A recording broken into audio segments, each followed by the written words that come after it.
John Giannone, Captain Ryan Callahan. We're also joined by Steve Valiquette from his home office.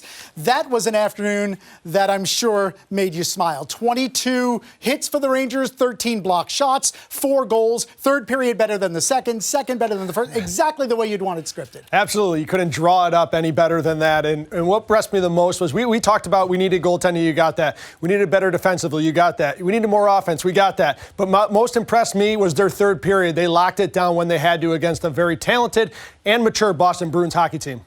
Valley, the Rangers had 33 shots on goal. The Boston Bruins had 37 shot attempts the entire day. What were you more impressed by? Offensive zone, defensive zone, neutral zone?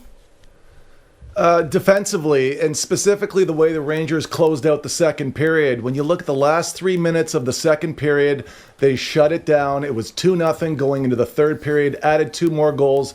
I always like to look at the time of the game and the score of the game and how well the team performs under tough conditions. That was a pass with flying marks for me after coming off a game Thursday where they really struggled. And I'll tell you what, that's a historic game too. That's the largest shutout margin the Rangers have ever had in Boston since March 15th, 1958, and that's courtesy of Peter Hurt at Stats Perform. Thanks for that stat, but it's that memorable of an afternoon, and I think it's a special one that they can build on. Absolutely. Steve, a huge catalyst for the entire afternoon, both ends of the ice, Kreider Miller. What he did in his own zone to help to preserve that Keith Kincaid shutout, but also scoring the first goal.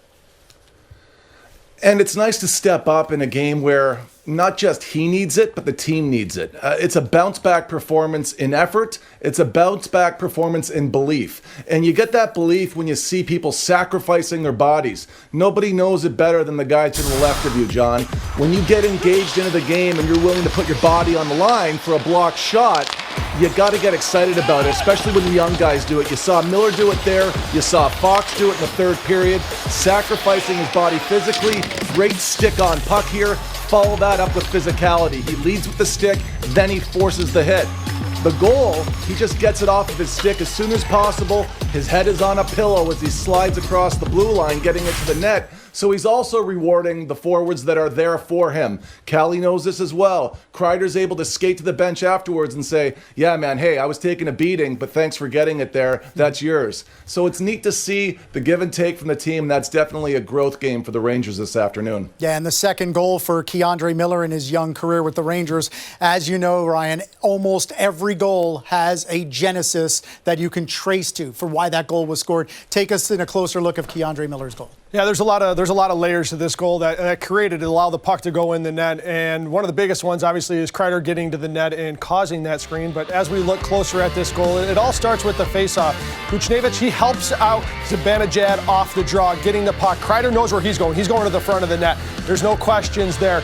He's taken away Halak's eyes, who is a smaller goalie, and we talked about this in the pregame.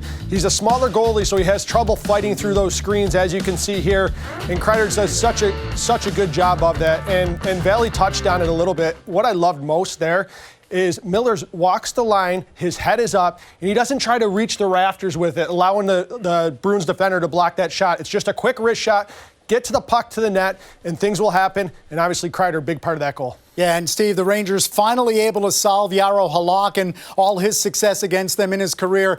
The 2 words you've coined that I've noticed in more hockey games than any is Royal Road. It played a role in a couple of goals today, right?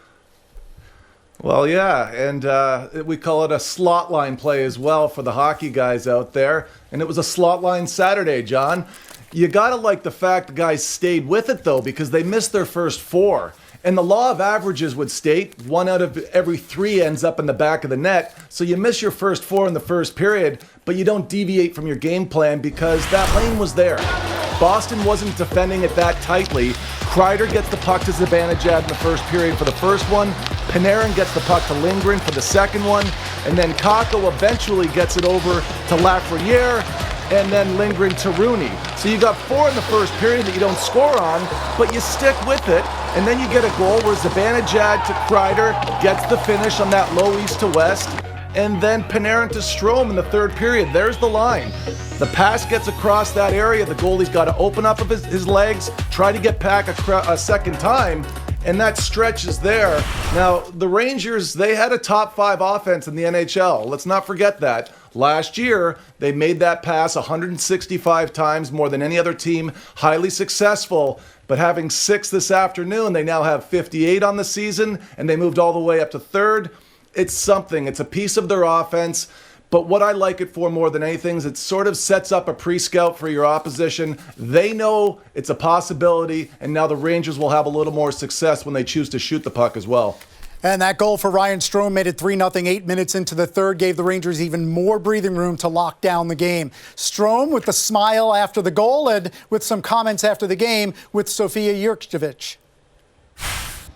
All right, you guys end this road trip 3-0, but more importantly with a big comeback win from last game, of course. How important is it to end the road trip on a win like this where you guys were literally in control for 60 minutes? Yeah, I think, it's been a tough few days for us. I think mentally, I think sometimes when you have to look in the mirror and it's a tough reality check, but I thought we all came to play tonight. I think up and down the lineup, like I said last time we won, I think everyone contributed. I think whether it was on the score sheet or not, I think everyone was a part of that game. Everyone was a big factor in the win. So that's what we need going forward. And it's definitely a step in the right direction. But, we got to string them together now and try to be a little more consistent.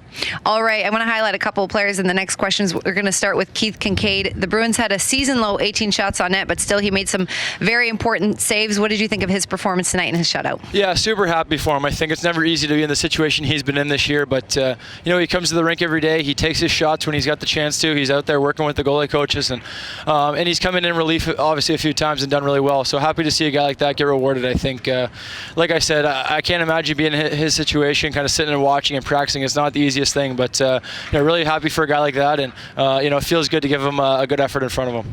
And finally, what kind of a boost was it to have Artemi Panarin back? He had that assist, and just emotionally for your team, what kind of a boost was that? Yeah, I think just real happy. I think, anytime you see his infectious, I've said this before, his personality and his smile. And obviously we know what he does on the ice. I mean, you see that pass on my goal, and you see how he just controls the play. He has the puck on his stick, it seems like, a lot of the game. And he's just a difference maker. And, it's been a rough go for him, but, happy to have him back here. I think out here doing what he does best. And, you can certainly tell the difference with him in our lineup. All right, safe travels home. Thank you. Thank you. Good insights from Ryan Strome there on the overall mentality of the Rangers after this 4-0 win. As we said, Rangers took a 1-0 lead after one. The mantra was to play a better second period, and they doubled their lead thanks to Chris Kreider and Mika Zibanejad combining again. Yeah, it was. It was a beautiful goal. It really was. And it all started with Kreider coming down the wall and creating it. But, I mean, what I liked most about it was Zibanejad's pass. It was an unbelievable pass. And it starts with Buchnevich. He knows Kreider's going around the far side, so it's a hard rim down. Kreider, hard on his stick, uses his feet. And I like that, too. He's not worried about the puck jumping over his stick. He uses his feet, makes sure he gets it. Buchnevich gets it on the other side. He starts to get the D involved now. He moves it back to the D. And Zibanejad, he comes back down low as support for the D. So there's support all over the ice to make this goal happen. But right here is the beauty play. Zibanejad, he lays it right in that little soft area. And I said it earlier, it reminds me so much of a QB throwing out that far pass and laying it in the receiver's hands. It's a very, very hard play to make, just timing-wise, to make sure that, a defender doesn't get it, and that pass is there for Kreider to roof it. And it was a beautiful play. 14th of the season for Chris Kreider, part of a 4-0 win for the Rangers in Boston.